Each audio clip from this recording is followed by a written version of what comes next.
자존태일 극미지정 망하무거 정기신출 나무헌거 태역태초 태시태소 음양오행 사상팔괴 오운육기 구궁팔풍 만상만형 진평유 멸상허영 복귀태일 무시무종. 이래서 상이 나오고 상에서 형이 나와 천지가 시생된다. 만법이 귀일하니 가히 만상과 만형의 근원이다. 자존함으로써 영원하고 불변한다. 그 이름은 존재하지 않으나 억지로 이름 붙이자면 태일이다. 태일은 나눌 수 없지만 만약 나눈다면 원기와 원신으로 가를 수 있다. 그 중에 원기를 가를 수 있는데 정과 기의 합으로 이루어져 있다. 그 때를 알지 못하나 정기의 차가 발생하여 극미한 동함이 생겼는데 이것을 일러 태초점이라 한다.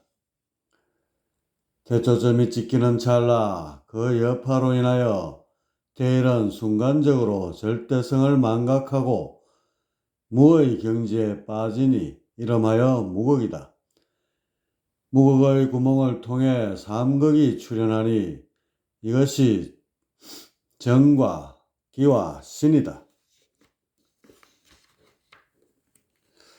정과 기는 원기에서 갈라져 나오고 신은 원신에서 곧바로 나왔다.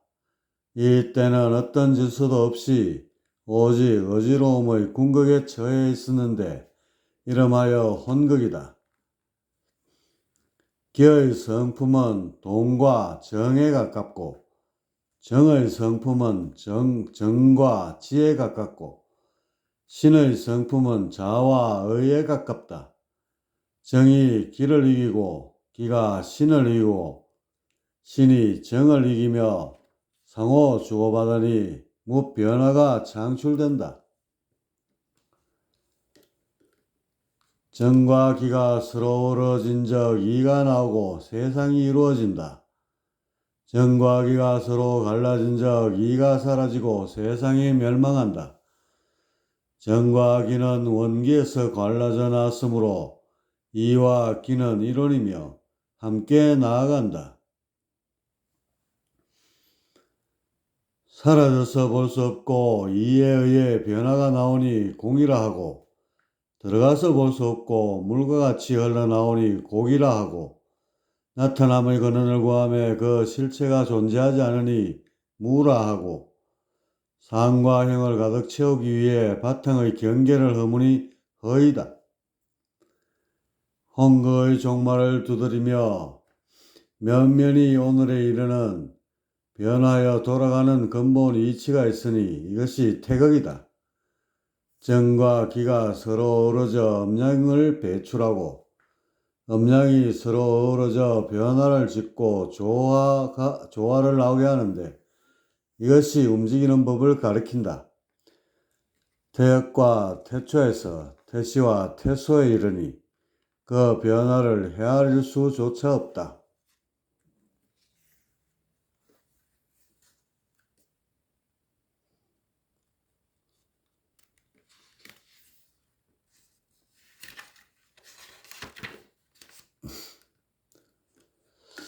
일찍이 홍극의 어지러움을 뛰어넘어 대립의 성질이 삭트는 단계가 있었으니 이는 곧 태극의 시작으로 이름하여 태역이라 한다.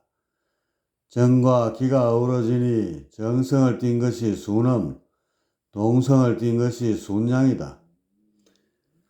태초에 이르니 그 변화가 다음과 같다. 여러 개의 정의부터 강력한 인력의 성질을 지닌 것을 일러 정극이라 한다. 순음과 순양이 서로 접함에 가운데 끼인 정에 의지하는 경우가 있는데 그 성질이 정과 동을 겸유하고 있다. 이름하여 근곤태극으로 그 수명은 짧게 끝나고 만다. 정의 매개로 인해 두 개의 순양이 어우러짐에 그 수명이 극히 짧은데 이름하여 근극이다. 정의 매개로 인해 두 개의 수놈이 어우러짐에 그 수명이 짧지 않고 그 성질이 지극히 고요하니 이름하여 곤극이다. 신이 곤극에 결합하여 가히 자율로 운행하고 신기를 방출하여 환율을 거려내니 이름하여 태초령이다. 태시에 이르니 그 변화가 다음과 같다. 곤극이 변화한 적 중앙의 정의 인력에 이끌려 수놈 속의 정이 가운데에 합일하게 된다. 세 개의 정이 화합하니 그 성질이 더욱 강성해지고 정성과 동성을 겸유하게 된다. 정에 비하면 한 차원 높아져 가히 조절과 인력을 두루 행하니 이름하여 정액이다. 정액의 주위에 자연히 기장이 이루어지니 이것이 중극체이다. 세 개의 중극체가 서로 충돌하여 어우러짐에 세 개의 정액을 얻게 된다. 가운데에 위치한 한 개의 정액을 내토, 바깥에 위치한 두 개의 정액을 외토라 한다. 내토와 외토는 서로 연결되어 끊어지지 않으니 가히 순환이 이루어진다. 이것을 일러 일태극체라 한다. 그 성질이 겉은 정하고 속은 동하다. 정과 동을 반복하며 변화가 창출된다. 일태극체가 한 번 순환하니 극미한 변화가 있게 되고 두 번, 세 번 연거푸 순환하니 막대한 변화가 있게 된다. 이렇게 순환할 수 있는 이유는 내토와 외토가 연결되었기 때문이다. 그 연결이 늘어나는 것을 율, 줄어드는 것을 려라 한다. 율이 되었을 때의 상황을 보면 바깥은 동이나 속은 정한데 이것을 일러 양이라 한다. 려가 되었을 때의 상황을 보면 바깥은 정이나 속은 동인데 이것을 일러 음이라 한다.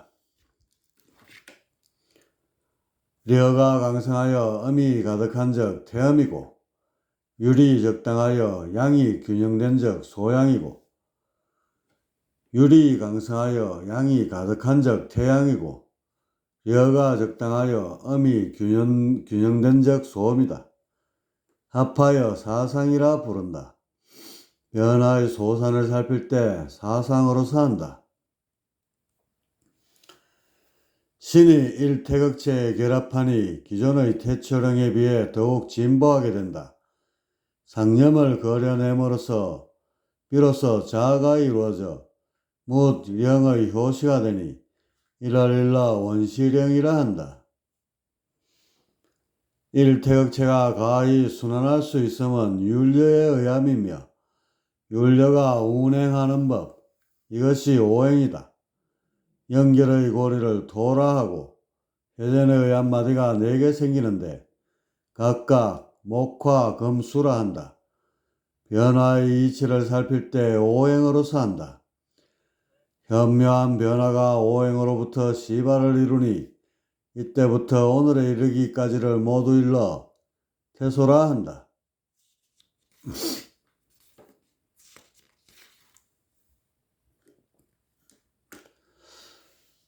오행은 수에서 시작하는데 겉은 정하나 속은 동하다. 이는 양기를 에워싸고 있기 때문이다. 적당한 시기를 맞아 일양을 방출하게 될 것이나 아직은 그 때가 되지 않아 단지 겉으로 정한 듯 보이니 인내하는 운수이다. 그 성질을 살피니 물과 비슷하여 수라 한다. 그 둘째는 목으로 겉은 연하나 속은 튀어오른다. 이는 압박에 반발하기 때문이다. 수가 궁극에 이르니 일량이 폭발하여 위를 향해 튀어오르니 이를 종적 운동이라 한다.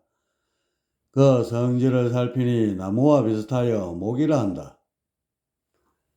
그 세 번째는 화로 겉은 동하나 속은 정하다. 이는 음양을 에워싸고 이는 음기를 에워싸 하고 있기 때문이다. 목의 힘이 떨어지게 되면 그 운동이 분산되어 사방으로 퍼져나가는데 이것을 횡적 운동이라 한다. 그 성질을 살피니 불과 흡사하여 화라 한다. 그 네 번째는 금으로 겉은 딱딱하나 속은 빨아들인다. 이는 화기를 체포하기 위함이다. 화의 힘이 떨어지게 되면 그 운동이 수렴되어 한 방향으로 응축되는데 이것을 수렴운동이라 한다. 그 성질을 살피니 쇠와 흡사하여 금이라 한다. 그 다섯 번째는 토로 겉은 잡아당기고 속은 조절한다. 이로써 가히 순환을 이룬다. 수를 자극하여 양기를 동하게 하고 화를 다스려 음기를 동하게 한다. 부족함과 넘침을 조절하여 균형을 잡으니 이를 일러 중재운동이라 한다. 그 성질을 살피니 땅과 흡사하여 토라 한다. 상생으로서 운행하여 펼치고 상극으로서 이탈을 막는다. 상생이 없이는 나아갈 수 없고 상극이 없이는 보존할 수 없다. 고로 상생과 상극은 존재의 양면을 이룬다. 수의 뜻은 씨앗에 있는데 그 질이 금에 달려있기에 금생수라 한다. 목의 뜻은 오름에 있는데 그 힘이 수에 달려있기에 수생목이라 한다. 화의 뜻은 분열함에 있는데 그 동력이 목에 달려있기에 목생화라 한다. 화는 토의 힘을 빌려 금으로 선회하게 되어 화생토라 한다. 금은 토의 도움을 얻어 능히 화를 거둘 수 있기에 토생금이라 한다.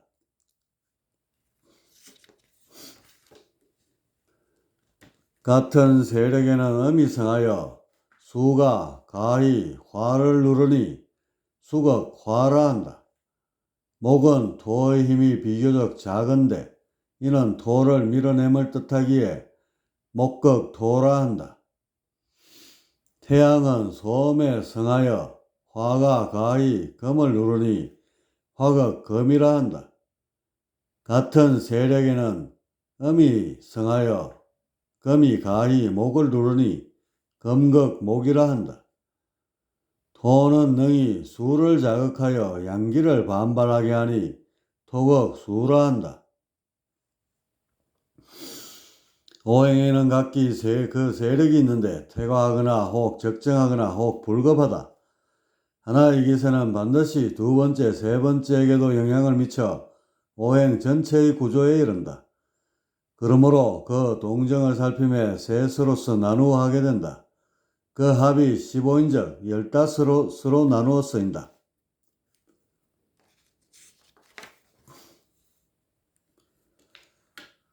돌고 또 돌기 위해서는 반드시 파동을 걸어야 하는데 이것이 음양이다. 고로 오행을 음양으로서 나누니 이것이 천간으로 갑을 병정, 무기, 경신, 임계이다.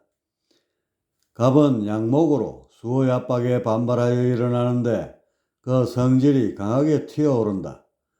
을은 음목으로 갑의 세력이 약해짐에 따라 그 성질이 부드럽게 오른다. 병은 양화로 종적 운동이 끝남에 그 성질이 터지고 찢어진다. 정은 음화로 병의 세력이 약해짐에 그 성질이 벌리고 늘어선다. 무는 양토로 음국에 개입하여 양기를 시생하게 한다. 기는 음토로 양국에 개입하여 음기를 시생하게 한다. 경은 양금으로 횡적 운동이 끝남에 그 성질이 기운을 에워싸 감춘다. 신은 음금으로 경의 세력이 약해짐에 그 성질이 거두어 진하게 만든다. 임은 양수로 수렴운동이 끝남에 그 성질이 양기를 잉태한다. 개는 음수로 훗날을 관망하니 그 성질이 참고 기다린다. 정기신 삼극의 흐름을 일러 상이라 하고 그 세계를 상계라 한다. 전기가 합해 덩어리를 이루다 극한에 이르면 새로운 물질이 창출되는데 이것을 일러 형이라 하며 그 세계를 형계라 한다. 형이 선적 반드시 상이 있지만 상이 있다고 반드시 형이 있는 것은 아니다. 상을 살피는 도구를 도상이라 하고 그 마디를 수라 한다. 음량을 표시하는 문자를 일러 효라 하는데 음은 쿵, 양은 짝이다. 효를 겹쳐서 배치한 것을 일러 괴라 한다. 음량의 덕세 정도를 살피려 하면 상하로서 하고 그 변화의 흐름을 살피려 하면 상중하로서 한다. 전자는 사상이고 후자는 팔괴이다. 영의 성질은 무이기에 유를 생겨나게 할 수 없다. 그러므로 퇴일수를 가리켜 마땅히 영이라는 놈 하나라고 해야 한다. 도상으로서 표현함은 원 가운데 점이다. 원은 영이고 그 중앙에 있는 점은 일이다. 영이므로 가히 영원할 수 있고 일이므로 가히 만들어낼 수 있다. 그러나 그 실체는 비롯함도 마침도 없다. 전기신이 태일에서 나오고 그 셋이 어우러져 변한 적 상으로서 그리고 형으로서 수놓게 된다. 수로서 상황을 살피면 하나에서 셋이 나오고 셋이 만물을 이루었다. 이것을 일러 삼수질이라 한다. 3이 1과 2와 합하니 4와 5가 함께 출현한다. 고로 3에서 5가 나온다. 5는 오행이며 각각의 수가 대응되어 있는데 이것을 일러 오행수라 한다. 수는 공극을 기원으로 한 적 1이고 중극체에 이르러 화가 비롯된 적 2이고 목과 금이 일태극체에 의해 생겨나니 목은 양이어서 3이고 금은 음이어서 4이다. 토는 가운데에 거하며 주변을 돌리기 때문에 오축에 가까운 바 5이다. 오축 이전의 1, 2, 3, 4, 5를 가리켜 생수라 하고 오축 이후의 6, 7, 8, 9, 10을 가리켜 성수라 한다. 짝이 없는 1, 3, 5, 7, 9를 양수 혹은 천수라 하고 짝이 있는 2, 4, 6, 8, 10을 음수 혹은 지수라 한다. 여기에 오행을 덧붙여 가르면 1, 6수, 2, 7화, 3, 8목, 4, 9금, 50 토이고 다시 천간으로 가르면 1임수, 6개수, 3간목, 8을목, 2정화, 7병화, 4신금, 9경금, 5무토, 10기토인데 이것을 일러 천간수라 한다. 1, 2, 3, 4가 5축에 의해 변하면 6, 7, 8, 9가 이루어진다. 여기서 9는 변화의 끝이다. 걸어 다시 1로 돌아가게 된다. 돌고 또 돌다 궁극에 이르면 10을 통해 11이 나오게 되는데 이것이 형이다. 새롭게 비롯된 10축은 상과 형의 경계이고 달리 십공 혹은 술공이라 부른다. 하나에서 셋이 나오고 셋에서 다섯이 나와 상을 이루고 열에서 형이 나와 천지가 개벽되었다. 오행이 제 방위에 머무른 적 수는 북이고 목은 동이고 화는 남이고 금은 서이고 토는 중이다. 천간 역시 같은 방위에 머무르니 변화의 폭이 작아 무질서하게 늘어서 있다. 그러므로 가히 안정적이라 할 수 있다. 이것을 도상으로 표현한 것이 하도이다. 상생으로 회전하며 오행의 기본축을 이루고 이로써 가히 변화의 중심에 서게 된다. 사방이 팔방으로 분열되매 천간이 호응한적 임은 정북이고 개는 서북이고 갑은 정동이고 을은 동북이고 병은 정서이고 정은 서남이고 경은 정남이고 신은 동남이고 무와 기는 중앙이다. 금과 화가 위치를 바꾸어 가히 순환이 깨어지는 것을 막고 이로써 변화의 폭이 크게 되니 질서가 일어난다. 그러므로 가히 불안하다 할 수 있다. 이것을 도상으로 표현한 것이 낙서이다. 상극의 방향으로 돌며 오행의 변축을 이루고 이로써 가히 변화의 가지를 이룬다. 오행이 운행한 적 반드시 자치가 있는데 고정적인 것이 사상이고 유동적인 것이 팔괘이다. 사상은 단순히 음양의 덕세만 살피게 되고 그 동전까지 더욱 연구하려면 팔괘로서 한다. 그러므로 팔괘는 가히 변화의 근본 성질이라 할 수 있다. 빛이 부딪히면 형상을 드러내듯 오행 역시 팔괘를 그려낸다. 그러므로 먼저 팔괘를 알아야 오행의 이치에 다가설 수 있는 것이다. 정기신 삼극이 오행으로서 변화를 일으키고 팔괘로서 그 작품을 이루니 인간이 능히 상을 포착하여 그 지혜를 확장할 수 있는 것이다. 건, 삼위가 모두 양이어서 오로지 팽창하고 흩어져 궁극에 이른다. 초, 중의 건은 변화를 더욱 강성하게 하여 장단이 교차한다. 그러나 말기에 처한 건은 반드시 무로 되돌아간다. 건은 양극을 달리는 커다란 영웅의 상이다. 천서로서 살피면 아버지에 해당하고 수를 대응하면 일이고 비유하여 칭하면 하늘이다. 곤, 삼위가 모두 음이어서 오로지 응축하고 고요히 가라앉아 포용의 궁극에 이른다. 초, 중의 고는 충돌이 없어 화합하게 되지만 변화를 더욱 약하게 한다. 말기에 처한 고는 완성하거나 혹은 소멸한다. 곤의 포용은 지대하여 성현의 상이다. 천서로서 살피면 음원이 해당하고 수를 대응하면 이이고 비유하여 칭하면 땅이다.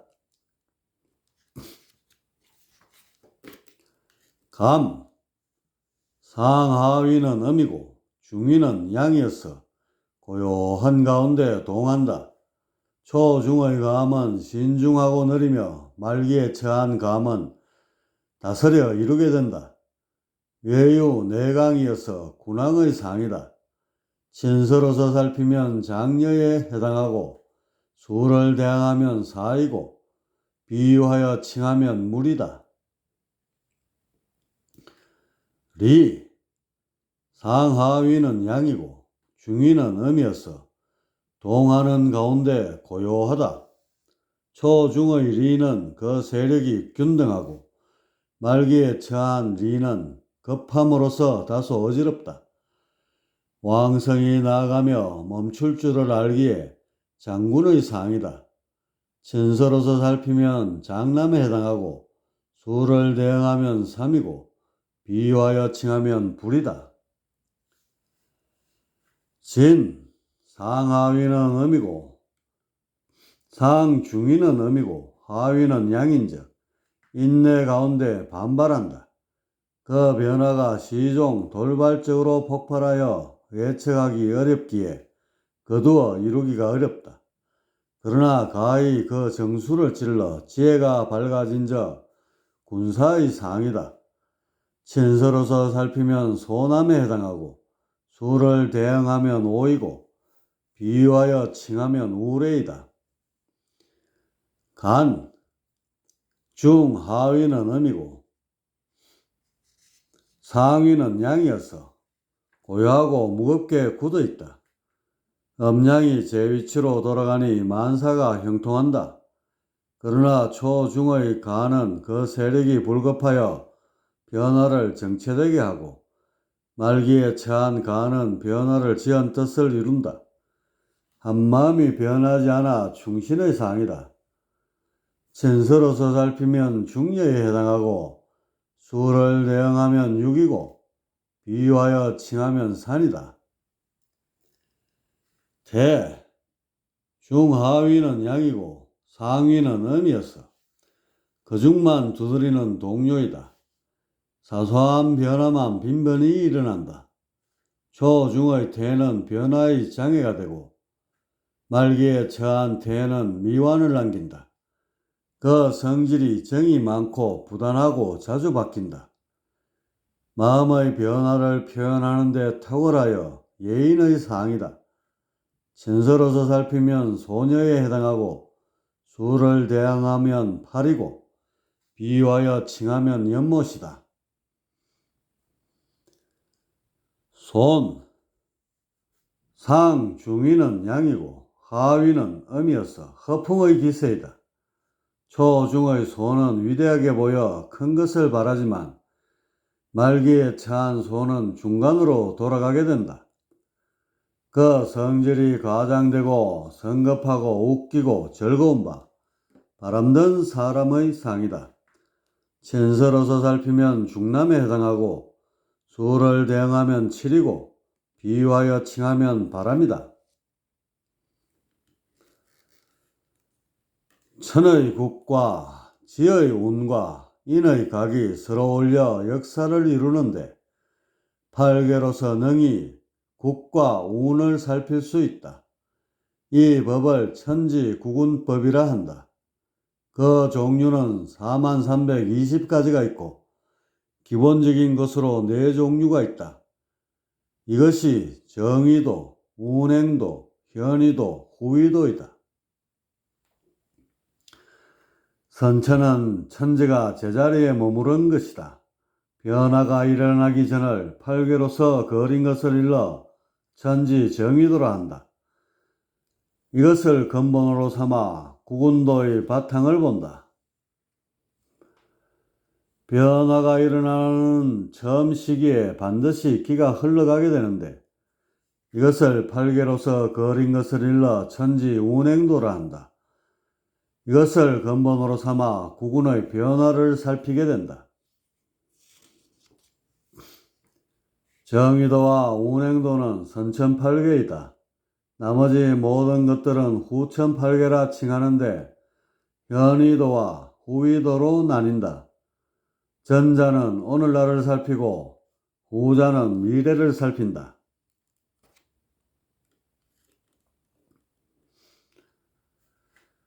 후의도는 정력과 진력으로 나뉘는데 후자는 정신을 논한 것으로 좌향으로 돌고 전자는 시대를 논한 것으로 우향으로 돈다.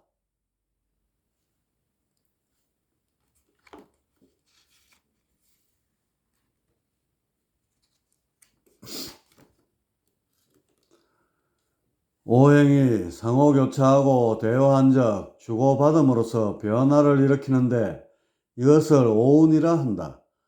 그 근본축이 갑기토 얼경금 병신수 정인목 무게화이다.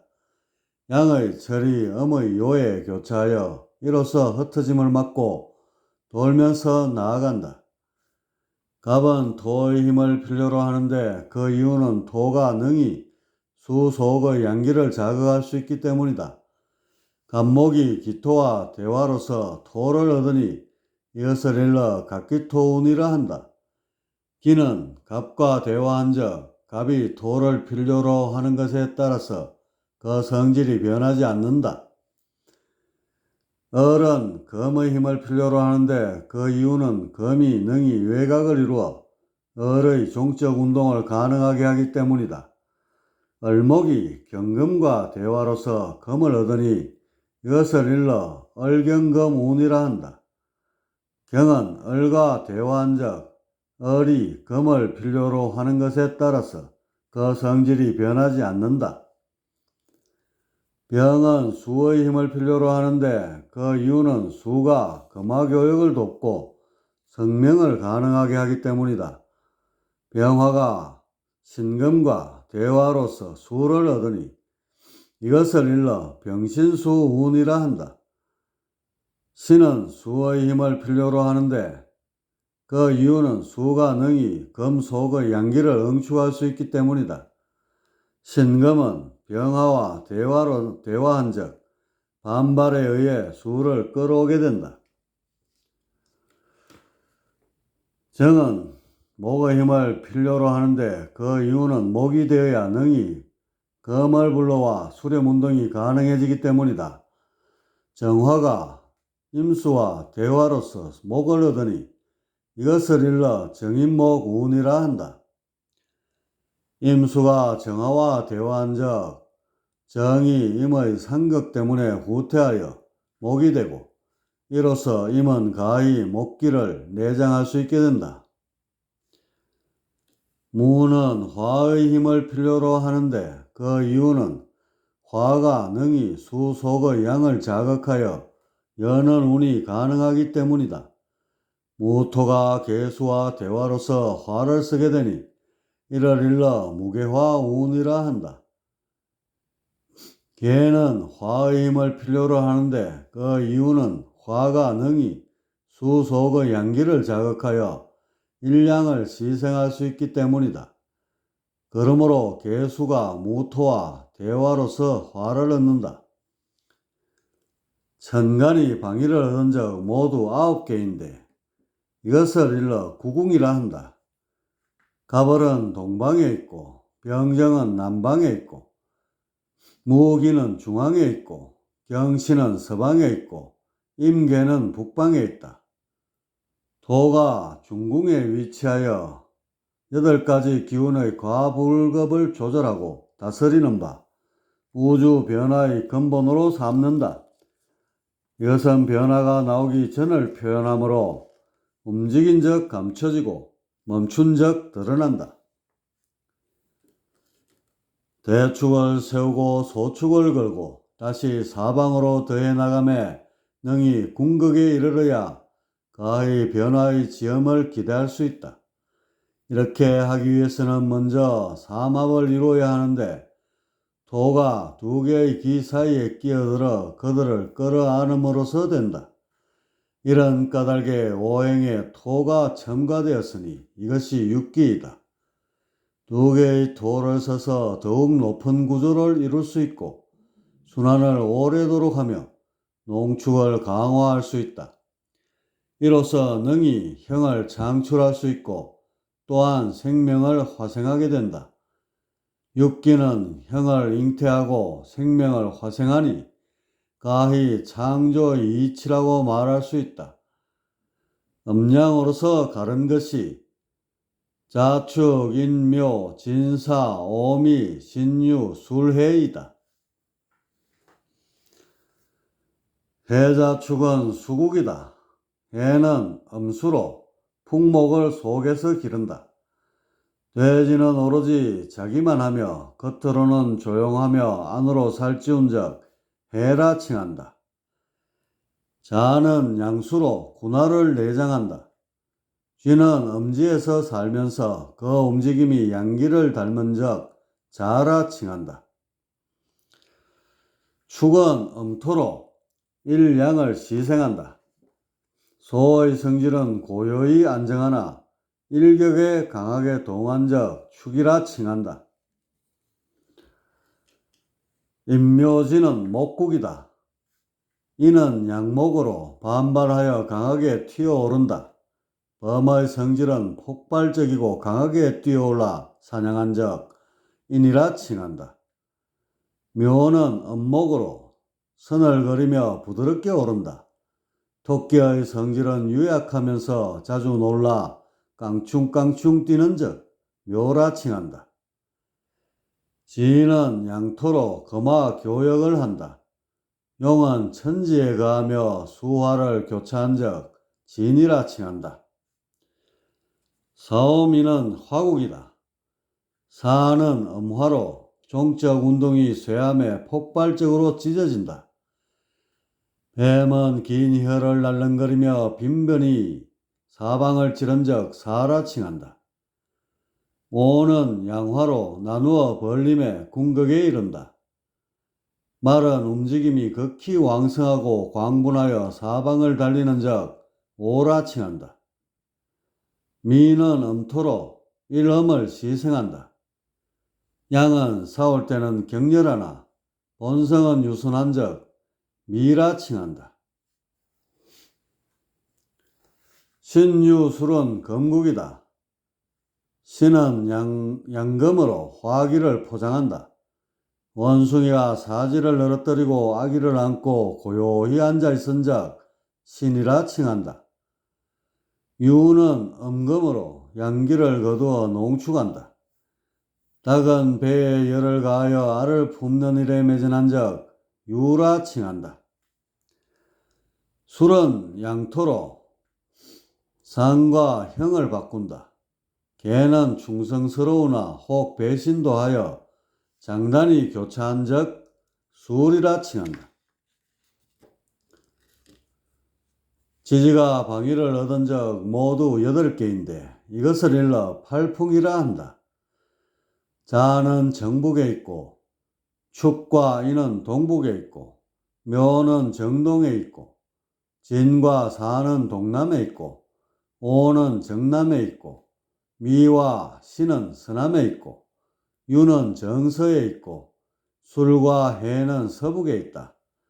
토가 간궁에 위치하며 팔기의 과불급을 조절하여 능히 조화를 이루니 우주 변화의 쓰임을 이룬다. 이것은 변화가 나오는 것을 표현하므로 움직인 적 드러나고 멈춘 적 감춰진다. 육기가 팔방에 배치되어 바람을 일으키니 변화가 나온다. 자화를 본으로 삼고 삼합으로서 지탱하고 목화로서 힘을 얻어 대화로서 운행하며 지으니 앞으로 돌고 뒤로 돌고 속으로 돌면서 태극을 그린다. 쉬지 않고 나아가 그 뜻을 얻으니 천지가 개벽한다. 육기는 세차게 나아가 상계의 질서를 이루고 운행하여 궁극에 이르면 능히 형을 창출하고 생명을 화생한다. 그 이치를 다룬 것이 있는데 이것이 자화운동으로 육기의 근본 운동이다. 해의 방위는 육수이고 변화는 삼목이다. 해의 가운데는 풍목이 있는데 그 힘이 단지 요동만 하여 능히 외곽을 탈출할 수 없다. 소리로서 보면 육수에 삼목을 더하여 구금이 된다. 한 번 더 수축해야 가히 군화를 이룰 수 있다. 자의 방위는 일수이고 변화는 이화이다. 자의 가운데는 군화가 있는데 그 힘이 충천하여 외곽을 탈출할 때를 기다린다. 소리로서 보면 일수에 이화를 더하여 삼목이 된다. 목의 폭발성을 얻으면 능히 음곽을 뚫어 일량을 시생하게 된다. 축의 방위는 10토이고 변화는 5토이다. 그 뜻은 양기를 자극하여 반발심으로 음곽을 탈출하게 하는 데 있다. 소리로서 보면 10토에 5토를 더하여 10토와 5토가 된다. 전자는 싹을 틔우고 후자는 기른다. 인의 방위는 삼목이고 변화는 이화이다. 능히 음곽을 탈출하여 그 힘이 폭발적으로 뛰어오른다. 소리로서 보면 삼목에 이화를 더하여 오토가 된다. 이것은 토의 도움을 얻고 지중목의 상태에 머무르는 것을 의미한다. 묘의 방위는 팔목이고 변화는 사금이다. 금이 외곽을 쏴주기 때문에 오로지 종적 운동만 한다. 수리로서 보면 팔목에 사금을 더하여 십토와 이화가 된다. 토로 인하여 금화교역이 씨 뿌려지고 화로 인하여 종행의 교차가 준비된다. 진의 방위는 오토이고 변화는 일수이다. 가히 화의 분열을 제어하여 음으로 선회하도록 준비한다. 수리로서 보면 오토에 일수를 더하여 육수가 된다. 이것은 강력한 음이기에 능히 리얼을 이룰 수 있다. 사의 방위는 이화이고 변화는 팔목이다. 그 성질이 목기를 닮아 폭발적으로 분열하기 때문에 수습하기 어렵다. 수리로서 보면 이화에 팔목을 더하여 십토가 된다. 이것은 생사의 갈림을 의미한다. 오의 방위는 칠화이고 변화는 칠화이다. 분열의 끝에 일어나 목성이 없어 수습에 어렵지 않다. 수리로서 보면 칠화에 칠화를 더하여 십토와 사금이 된다. 십토가 금으로 선회하도록 돕고 있다. 미의 방위는 십토이고 변화는 십토이다. 양을 끝내고 음을 생한다. 수리로서 보면 십토에 십토를 더하여 십토와 십토가 된다. 전자는 화기를 끌어당기고 후자는 음을 비롯하게 한다. 신의 방위는 구금이고 변화는 칠화이다. 외적으로는 금이고 내적으로는 화이다. 수리로서 보면 구금에 칠화를 더하여 십토와 육수가 된다. 토에게서 화를 건네받고 수에게서 힘을 얻는다. 유의 방위는 사금이고 변화는 구금이다. 내적으로는 오로지 금이어서 화기를 농축하고 양기를 배양한다. 수리로서 보면 사금에 구금을 더하여 십토와 삼목이 된다. 농축의 끝에 이르면 전자를 통해 형을 내보내거나 혹은 풍목을 이루어 수에 건네준다. 술의 방위는 오토이고 변화는 육수이다. 유 속에서 궁극에 이른 양기에 일격을 가한 적 상계에서 소멸되고 현계에서 나타난다. 혹 이루지 못한 적 단지 수로 연결하는 일을 수행한다. 전자를 술공이라 하고 후자를 술토라 한다. 수리로서 보면 오토에 육수를 더하여 십토와 일수가 된다. 수는 일격을 뜻한다. 고로 십의 경계를 넘어 하나를 토해낸다.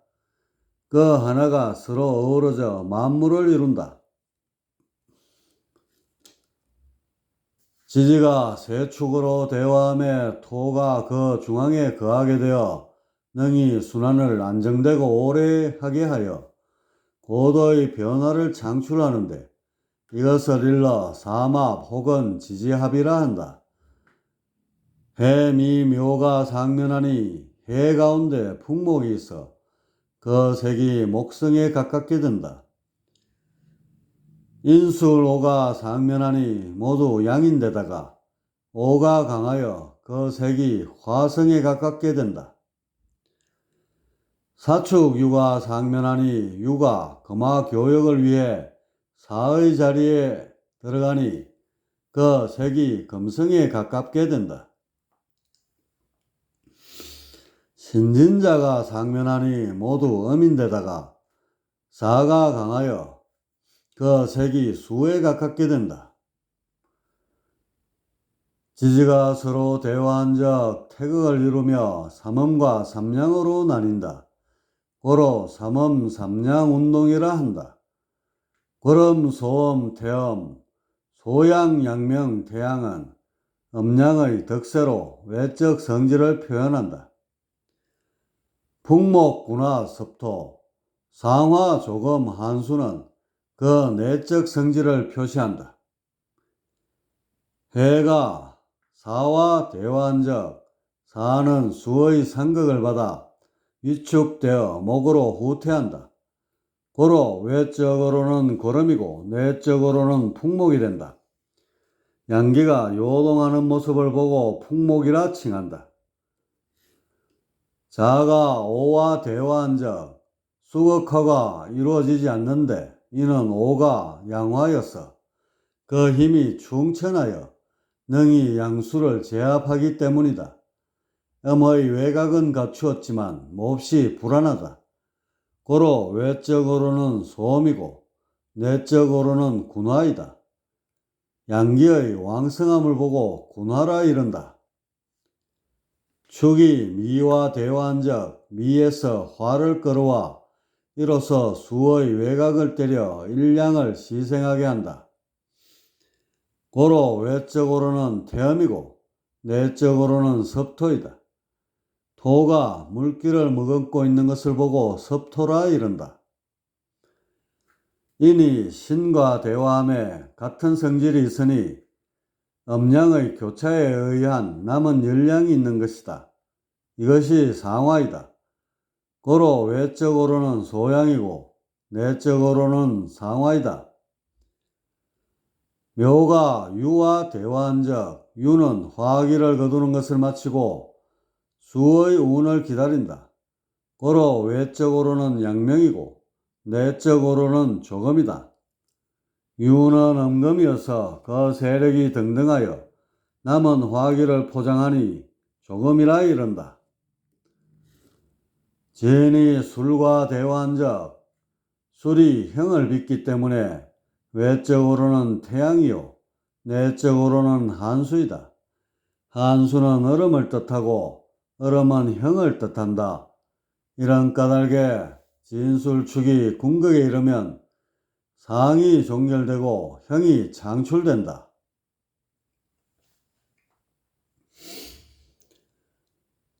육기는 형을 창출하고 생명을 화생하는 것을 구하고 바라는데 반드시 순환의 끝에 이르러야 그 뜻을 이룬다.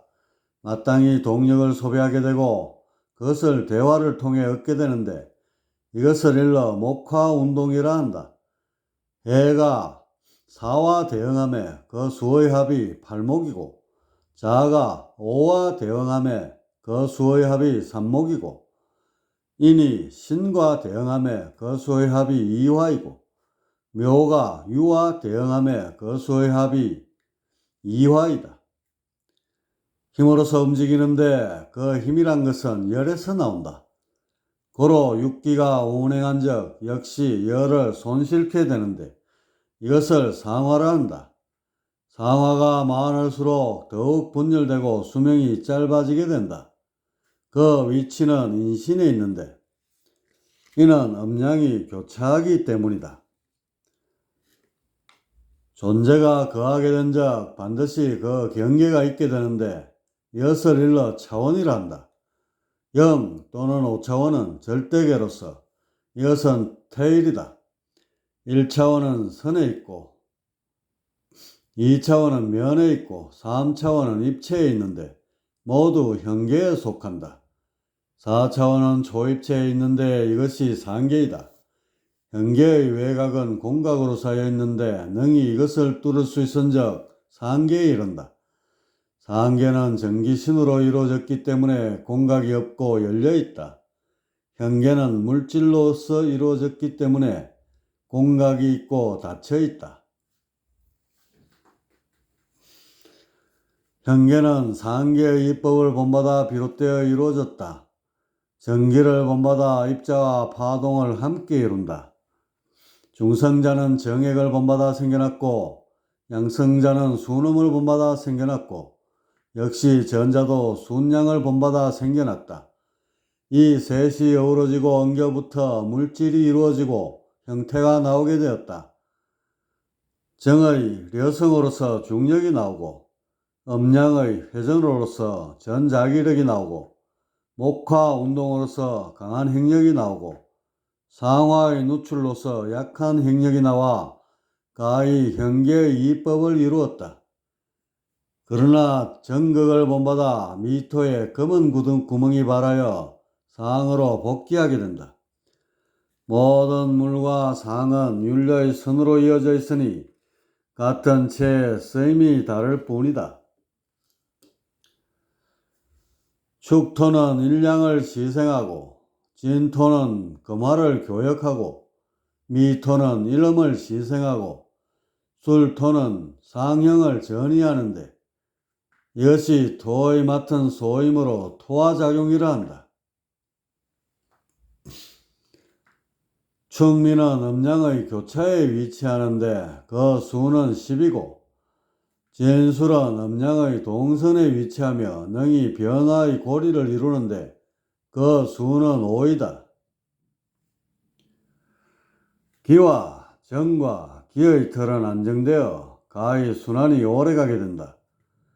자축인, 묘진사, 오미신, 유술해로서 이것을 일러 삼원운동이라 한다. 음양으로 나누면 임묘진사오와 신유술해자가 된다. 그 가운데에 충미가 있는데 이것을 일러 오원운동이라 하며 가히 음양의 변화를 살필 수 있다.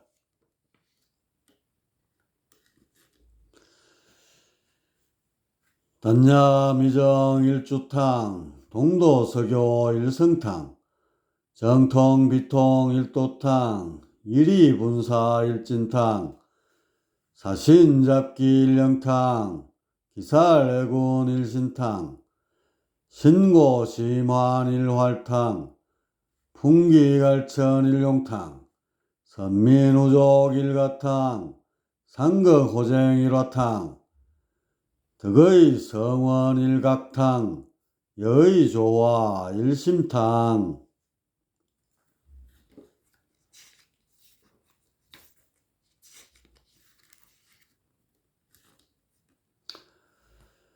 원시령은 태시에 이루어져 생멸을 반복하다 태소의 말기에 이르러 형이 술공에서 나오게 되었다. 이에 그것과 결합하게 되니 바로 생명의 화생이다. 생명은 능히 복제를 이루었으니 이는 존속 본능에 응하였기 때문이다. 나아가고 또 나아가 마침내 인간에 이르니 가히 스스로 태일로 복귀할 수 있고 또한 상형이 지은 바를 느끼고 생각할 수 있게 되었다. 모든 신의 근본은 그 성질이 담백하고 단지 늘어나고 줄어들기만 하는데 이것을 일러 령이라 한다. 령이 정보를 먹게 된 적 신이라 하고 그 정보가 밝으면 혼, 어두우면 백이라 한다.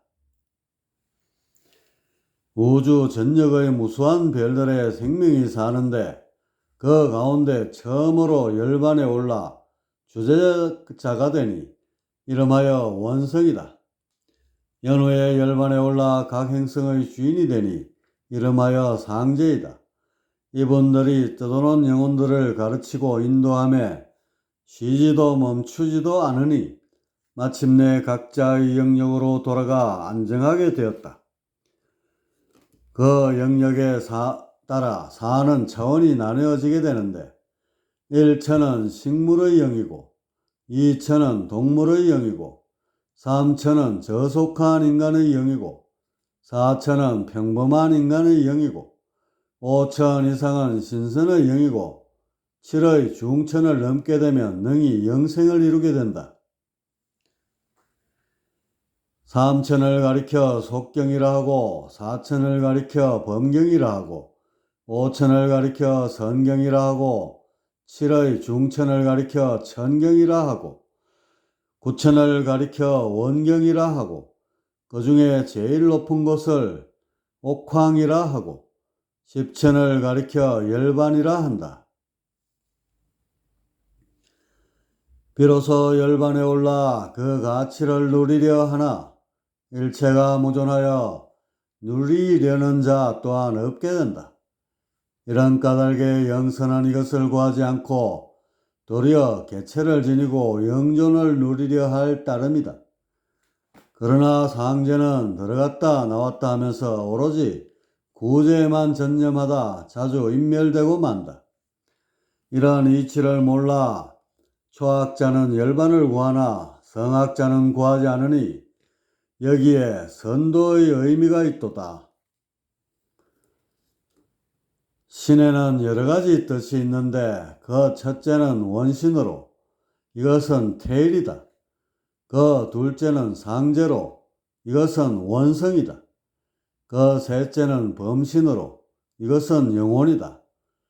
신이 삼천에 거하면 귀신이나 정혼이라 하고 사천에 거하면 신명이라 하는데 모두 지신에 속한다. 오천을 넘으면 선신이라 하고 칠천의 중을 넘으면 영선 혹은 천신이라 한다. 구천에 오르면 천존이나 상제, 보살 등으로 부르는데 통칭하면 법신이다. 인간을 거쳐 신이 되면 인화신이라 하고 인간을 거치지 않고 저절로 신이 되면 자화신이라 한다. 자화신은 원시령과 닮았는데 인간이 출현한 이후에 그 모습이 인간과 같이 변하게 되었다. 윤회한 적 인간에 비해 차이가 없게 되고 그렇지 않은 적 독특한 성질을 지니게 된다. 무신을 가리켜 신장이라 한다. 그 종류는 많은데 이름이 쓴 적 이와 같다.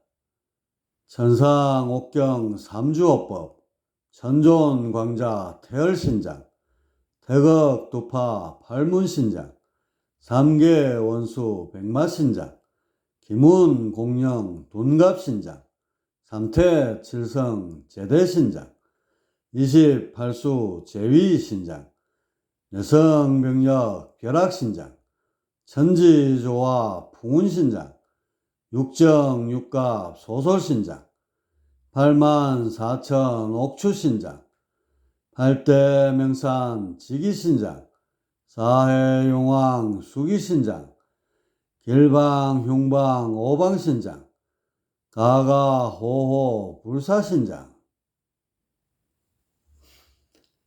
명산에는 각기 주인이 있는데 제일봉의 주인을 가리켜 산왕대신이라 하고 그 외의 봉우리 주인을 일러 산왕대신이라 한다.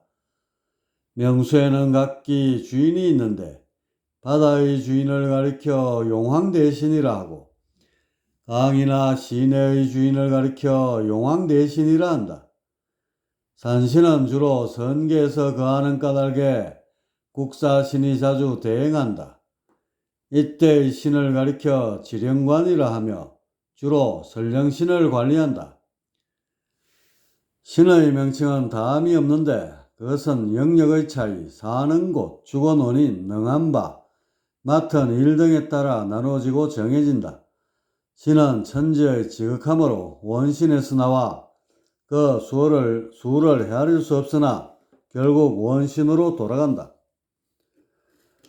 산 사람의 영혼을 정신이라 하고 죽은 사람의 영혼을 신이라 하는데 그 차이는 정의 있고 없음에 있다.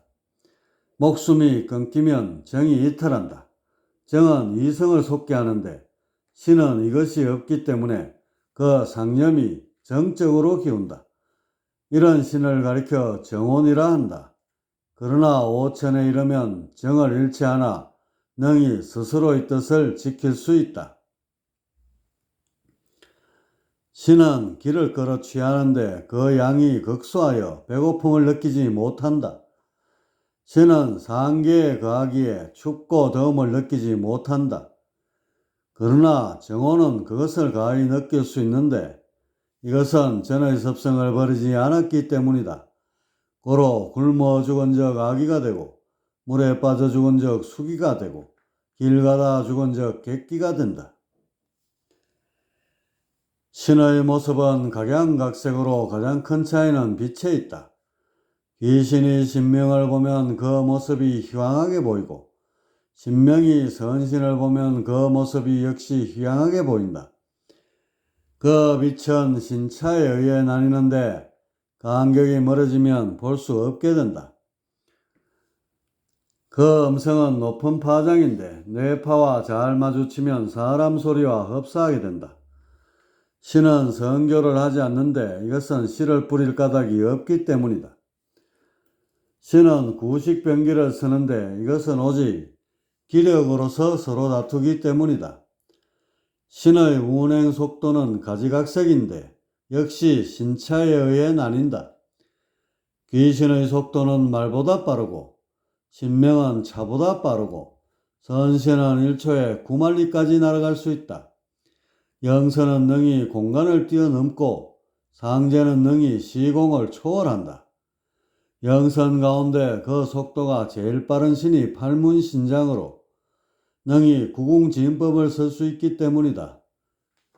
그 위 서열로 구천현녀가 있고 그 아래 서열로 8분이 있으니 바로 휴문, 생문, 상문, 두문, 경문, 사문, 경문, 계문이다. 신 또한 수명이 있는데 귀신은 능히 7대를 살고 신명은 능히 15대를 살고 선신은 능히 360대를 살 수 있다. 신이 그 죽음에 이르면 스스로 육신을 구해 환생을 하게 되는데 이것을 일러 윤회라 한다. 영역이 감퇴하여 어머니를 구하지 못하면 축생으로 물러나 떨어지게 된다. 인계에 자살이 있듯이 신계도 역시 자살이 있는데 이것을 일러 자생이라 한다. 이는 인간의 수행이 신의 수행보다 더욱 빠르기 때문이다. 귀신과 신명한 인사에 매저롭게 하는데 전자는 사람의 부담이 되고 후자는 사람을 부리려 한다. 그 종류에 3가지 유형이 있는데 첫째는 빙의이고 둘째는 접신이고 셋째는 강신이다. 신과 인연의 고리를 맺은 적 스스로 취해 더욱 거만해지는데 이런 사람을 무인이라 한다.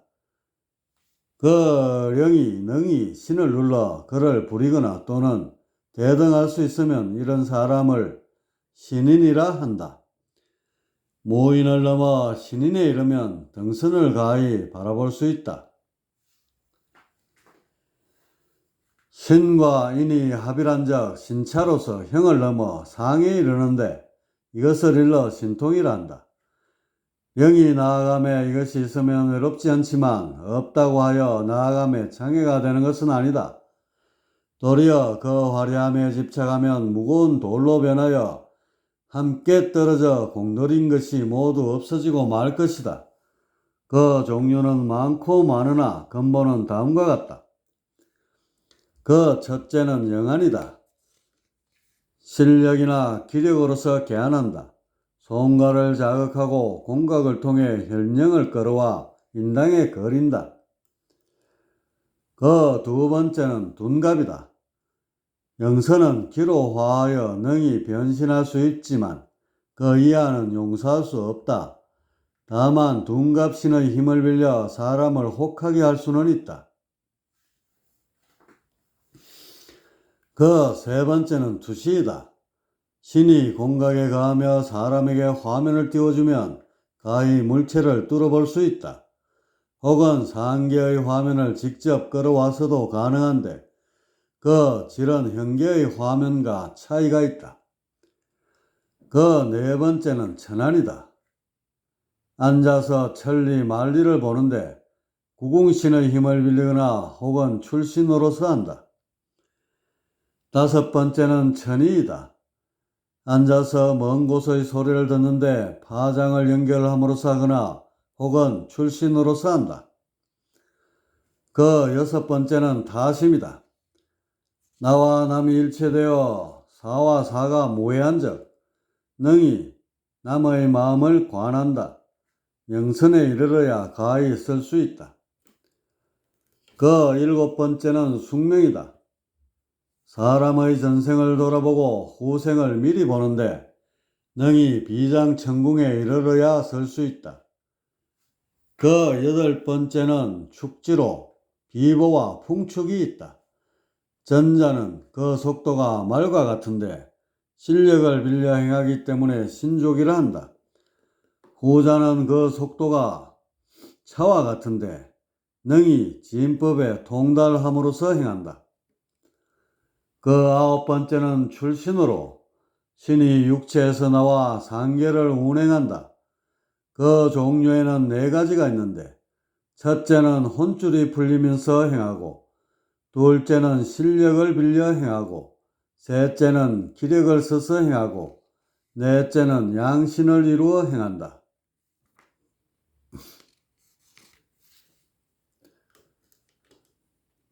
영이 자라나서 3천에 이르면 극소수가 가히 태일에 복귀할 수 있게 되는데 3천 이상의 생명을 가리켜 인간이라 한다. 인간이 사는 곳은 위로는 하늘이고 아래로는 땅이다. 이것을 함께 일러 우주라 한다. 우주의 수는 헤아릴 수 없으며 그중 한 우주에 살고 있다. 인간이 사는 행성은 그 수가 1천여 개 되고 그 중에 능히 기동력을 쓰는 곳이 200여 개 된다. 그 중에 6천 이상의 곳이 33개가 있다. 더욱 나아가 능히 7천의 가운데를 넘게 되면 영선의 문명이 열리는데 경계가 없어 모두 하나로 통한다. 도리천과 시라천이 5천의 문명으로 진입할 때 나고자가 생겼고 그중 일부가 도솔천에 넘어와서 원시인의 수정란에 맺히게 되어 새로운 인종이 나오게 되었으니 이것이 인류의 선조이다. 이때에도 역시 상제가 있었으니 바로 대원불이다. 그는 문명 완성을 발언하였으나 사람들은 쾌락에 빠졌고 이로써 그 영혼이 정체되거나 하루하루 퇴보하였다. 그때 사람들의 망령된 욕심에 의해 전쟁이 발생하게 되었다. 결국 지구는 상처를 얻었고 스스로 회복하려는 운동에 의하여 지각의 변이가 발생하였고 이로써 문명은 몰락하고 말았다. 다시 세월이 수천 년 흘러갔다. 유랑하던 외계인들이 도솔천에 왔다. 그들은 스스로를 구세주라 칭하고 사람들을 노예나 가축으로 삼았다. 여인을 취해 그들의 씨를 뿌리니 소위 말하는 용사로 싸움의 자식이다. 다시 세월이 수백 년 흘러가고 외계인들은 모두 죽고 그들의 일화는 변하여 신화의 하나로 남게 되었다. 대원불은 옥황의 도움을 청하니 태을 천주인 상원군이 먼저 응답하였다. 그러나 원성께서 헤아리시고 도리 천주인 원대 광부를 전가하시고 상원군으로 하여금 그분을 돕게 하셨다. 그 이유인즉 초문명이 선지 오래되지 않았기 때문이다. 상원군은 먼저 도솔천에 건너와서 태어나니 이분이 환인으로 문명의 씨를 뿌리셨다. 그 후에 원대 광불이 그 사명을 이루기 위해 공간을 넘어 지구에 이르렀으니 이분이 당군 왕검으로 선도의 씨를 뿌리셨다. 다시 태어나니 미륵으로 세존으로부터 천주위를 전해받아 내원궁에 오래 섰다. 세존은 인멸하여 중생의 본이 되었다. 미륵은 화신으로서 다시 태어나니 이분이 예수 일순 명초로 각각 계시록을 남기고 천지공사를 숨기고 삼법을 되살렸다. 치우는 중동에 다시 태어나 회교를 일으켜 세움으로써 범신을 통일하였다. 그 외에 많은 선인들이 인사에 동참하여 결국 인류의 문화를 이룩하게 되었다.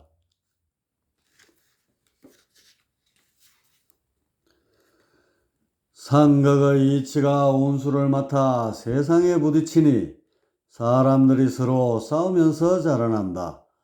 이런 세상을 일러 선천이라 한다. 그 인생을 돌아보면 단지 고통의 바다로 그렇고 그럴 뿐이나 그 몸은 다툼에서 이기기 위해 속히 자라나게 된다. 그 가운데 하나 가치로운 것은 유불선을 농사지은 것이다. 이것이 끊기지 않고 물과 같이 흘러 거의 열매를 수확할 무렵에 이르렀다. 그러나 건너야 할 바가 있으니 바로 영파의 변이이다. 지구에는 두 개의 밝음이 있는데 그 첫째가 태양이고 그 둘째가 북극성이다. 지축이 북극성에 고리를 맺고 초공을 개통하여 그 행성의 기운이 내리게 되는데 이것을 일러 천축이라 한다. 그 주위에는 성단이 있는데 이것이 오태성과 북두성으로 그 수를 합한 적 12이다. 고로 지구는 천축을 통해 12파장을 얻게 된다. 그러나 기파의 교차로 인하여 천축의 떨림이 발생하게 되고 지구의 영파 역시 변하게 되는즉 이것을 일러 개천이라 한다. 영파가 3의 중천에서 4의 중천으로 변이된 즉 그 이하는 살기 어렵게 된다. 다행히 사는 법 역시 있는데 이것이 의통으로 삼법의 수행이다. 이것을 행함으로써 직계 3대가 함께 대운을 받게 된다. 선천의 원한을 풀고 상생으로서 후천의 운수를 구하고 그런 후에 천지의 여대의 은혜에 보답하니 가히 도통을 이룬다.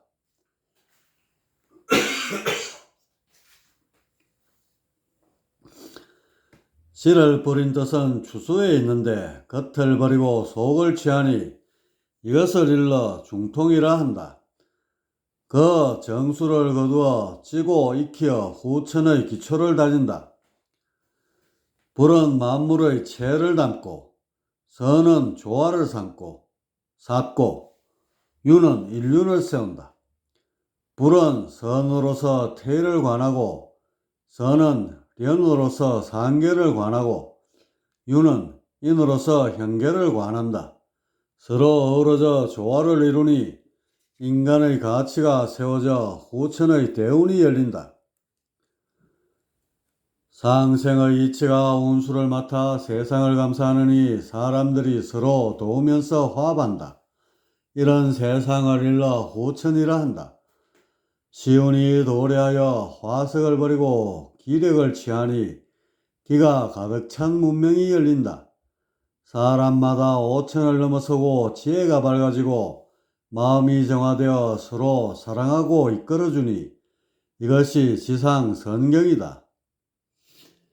사람은 마땅히 천지의 서임이 되고 또한 세상의 서임이 되어야 한다. 전자는 수행에 있고 후자는 행하는 바에 있으니 양자가 충족된 적 이름하여 용화이다.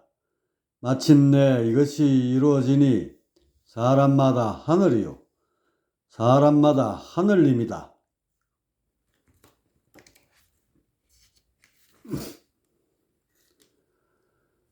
천지에는 원원한 흐름이 있으니 그 체가 전기신 삼극이다. 삼극은 파동으로서 흐르니 이것을 일러 풍이라 한다. 이런 까닭에 하늘이 내린 대도를 가리켜 풍류도라 한다. 이 도의 근원은 원성이고 단근과 명초로 이어져 오늘에 이른다. 이 도가 반만년 후에 나온 까닭인즉 종족을 보존하기 위함이라. 의통의 조화로서 추의를 얻고 인의를 중통하여 용화의 세상을 이룬다. 인간은 진퇴의 선에 서 있는데 나아간 적 영이 밝아지고 물러난 적 영이 어두워진다. 하늘이 인간의 씨앗을 뿌린 뜻은 영을 완성하여 하늘에 이르러 그를 알아주고 존재를 누리게 함에 있다. 이런 까닭에 인간된 자는 마땅히 백을 밝혀 선에 이르고 집착을 버려 하늘에 올라야 한다. 그 법을 전하여 그 길을 밝히니 이른바 대도이다. 대도에는 3법이 있는데 첫째는 조식으로 쌍도태라 하고 둘째는 지감으로 아리수라 하고 셋째는 금촉으로 박달선이라 한다. 첫 번째 상도태를 잊어 도교가 나오고, 두 번째 아리수를 버려 신교가 나오고, 세 번째 박달선 지켜서되 조금 바뀌어 불도가 나왔다.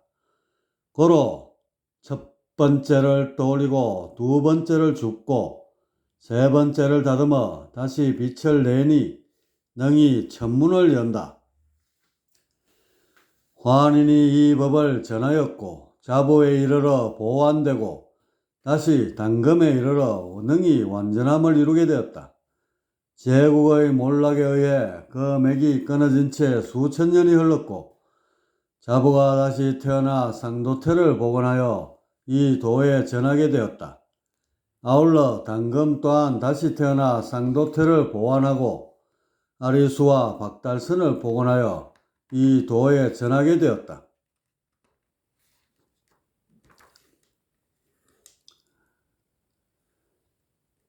신이 세상에 태어남에 그 이름에도 구별이 있으니 구천에서 왔으면 진인이라 하고, 팔천은 지인이라 하고, 칠천은 성인이라 하고, 육천은 현인이라 하고, 오천은 군인이라 하고, 사천은 범인이라 하고, 삼천은 속인이라 한다.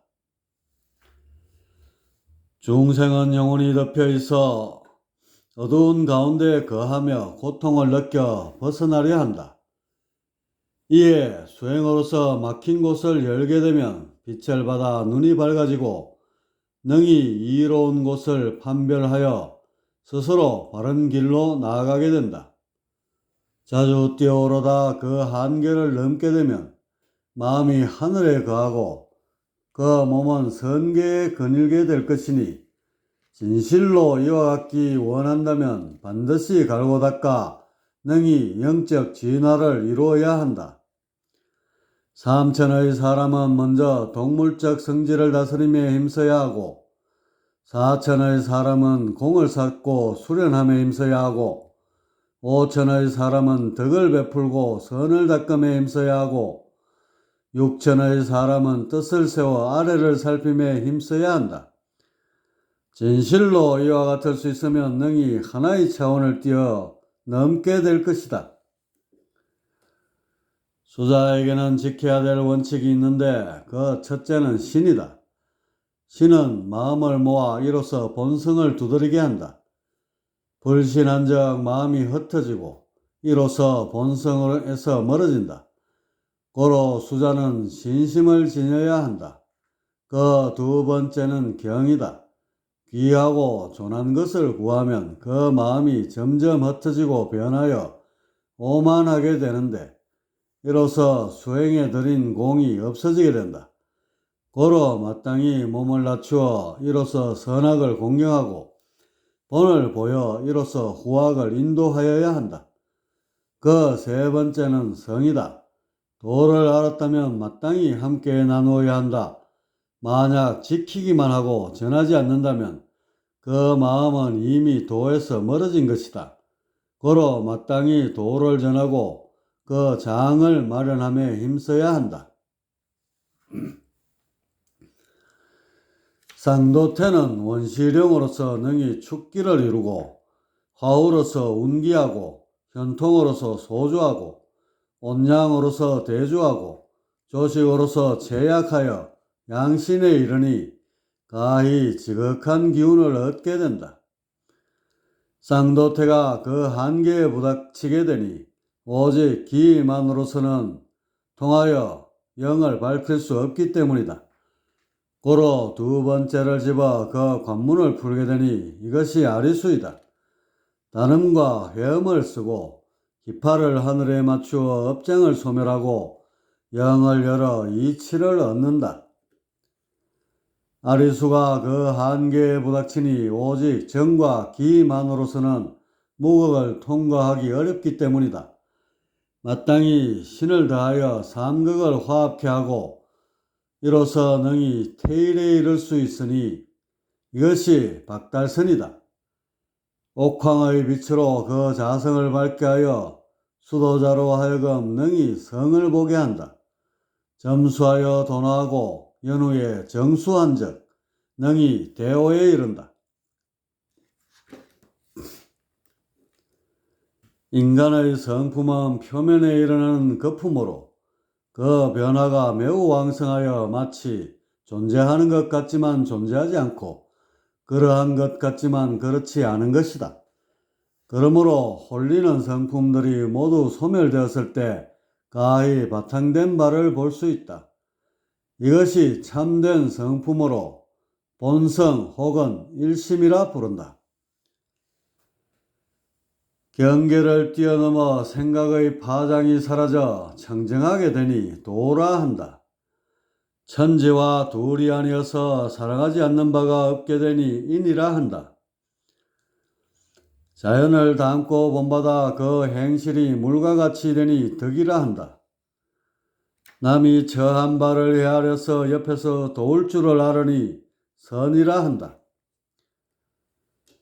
능히 옳고 그름을 판단하여 그것을 실천해 나가니 의이다. 남과 서로 어울림에 가로막힘을 찾아볼 수 없으니 예의다. 능히 이로운 이치를 알아 그것을 얻기에 노력해 나가니 지이다. 올바로 사귀고 말을 지켜 그 이름을 잃지 않으니 신이다. 부모를 모시고 받들매 그 자식을 사랑하듯 하니 효이다. 스스로의 그릇을 이미 알아 앉을 자리를 넘지 않으니 충이다. 자아가 위로 올라 빛을 얻어 밝아지니 기쁨이다. 자아가 아래로 떨어져 빛을 잃어 어두워지니 슬픔이다. 어두운 면이 자극을 받아 때를 잊어 분출하니 성냄이다. 파장에 의해서 논임에 순조롭게 일어나니 즐거움이다. 음양이 하나로 어우러져 태극의 가운데 머무르니 사랑이다. 파장과 어우러짐에 자주 충돌하여 벗어나려 애쓰니 미워함이다. 스스로의 짧음과 어두움이 드러나서 감정이 위축되니 부끄러움이다. 스스로의 기름과 밝음이 드러남에 제어하지 못하고 아래를 깔아보게 되니 오만합니다. 마음의 안정을 얻기 위해 지나친 방법을 사용하니 욕심이다. 이로운 곳을 몰라 어둠에서 헤매니 어리석음이다. 진리의 모습은 둥글둥글 밝아 현묘히 비치니 분별을 초월하여 누리의 바탕을 이룬다. 숨 죽일 듯이 고요한 가운데 꺼지지 않는 바탕이 있으니 이것이 바로 하늘로서 사람의 바탕이다. 비오는 데서 도를 구하라 함이 무성인의 가르침이니 누구나 하늘을 깨닫기만 하면 저 또한 성인인 것을. 사람들이 도를 구하는 것은 생사를 벗고자 함이니 살아 존재하는 하늘에 그 길이 있음을 사람들이여 깨달을지라.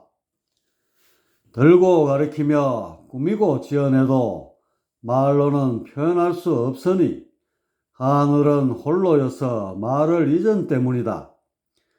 이치에 눈떠 어둠에가 나 쉴 곳인지를 밝게 알면 하늘을 잊고 욕정의 고해로 돌아감이 없을 것이다.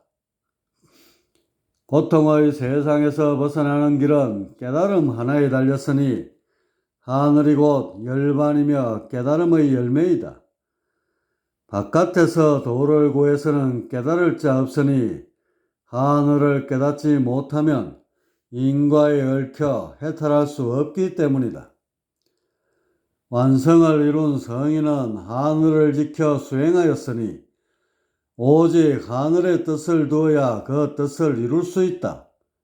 실체를 깨달았다 하나 사실 깨달아진 것이라 할 게 따로 없으니 그저 자신의 원모습인 하늘을 되찾은 것뿐이다. 사람마다 도를 구함에 뜻이 있으면 무슨 일을 하여도 잘못이 있을 수 없으니 오직 하늘을 던져버린 데서 사람들이 악해지게 되었다. 사람이 하늘을 깨달아 도에 밝으면 시비거리가 없어지니 하늘 진리가 태양과 같이 밝아 어둠이 앞을 막지 못하는 까닭이다. 사람들이 부자 되기를 구하면서도 하늘을 저버린 것은 몸뚱이에 미혹되어 하늘의 소중함을 망각하였기 때문이다. 진실로 부자가 되고 싶거든 하늘로 돌아가야 함이니 하늘 아닐 데가 없이 살아간다면 세상 어떤가는 부자인 것을.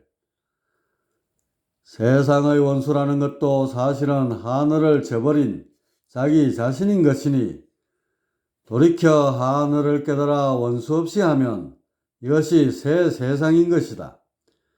사상이라는 것도 그 출발은 하늘에서 한 생각 일으켜서 비롯된 것이니 그러므로 하늘을 깨닫는 것이 참된 사상이다.